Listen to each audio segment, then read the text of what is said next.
आपलं तेल तापलेलं आहे, त्यामध्ये आपण टाकणार आहे जिरं, ओवा, आलं आणि लसणाची पेस्ट. हे आपण परतून घेणार आहे. मी गॅस बारीक ठेवलाय.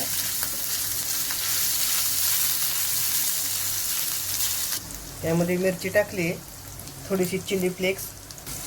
आपण परतून घेऊया छान. परतून झालं त्यामध्ये कोथिंबीर,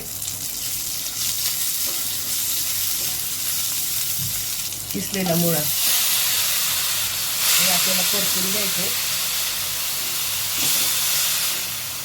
मुळ्याला थोडा उग्र वास असतो, तो जाईपर्यंत आपल्याला परतून घ्यायचे.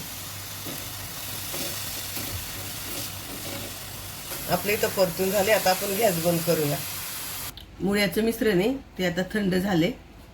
इथे मी बारीक करून रवा घेतलाय, तो आपण टाकणार आहे त्याच्यात.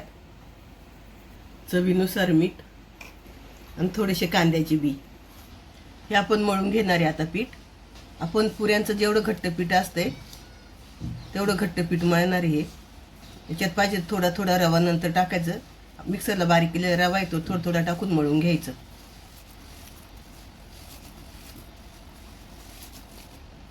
इथं पीठ आपलं मळून झाले. आता 10 मिनिटं आपण असंच ठेवूया.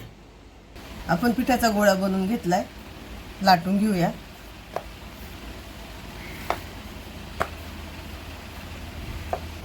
चपाती लाटून झाली. एकदम पातळ लाटायची आपल्याला. तर ते आपण कापून घेऊया.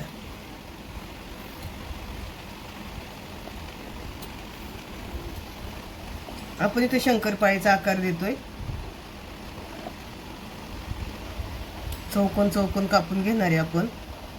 चहासाठी स्नॅक छान आहे हे. मुलांना डब्याला दिलं तरी चालेल. कडेच्या बाजू काढून टाकायच्या आणि हे चौकोन चौकोन घ्यायचे असे. आपल्याला असे एवढे पातळ लाटायचे. तेल तापले. तेलामध्ये आपण चौकोनी कापलेल्या शंकरपाळ्या सोडून घेऊया. मुळ्याच्या शंकरपाळ्या आहेत ह्या. आपण गुलाबी कलर येईपर्यंत तळून घेणार आहे. आणि ते मी फास्ट गॅसवर तळते. इथं आपल्या तळून झाल्यात, आपण काढून घेऊया.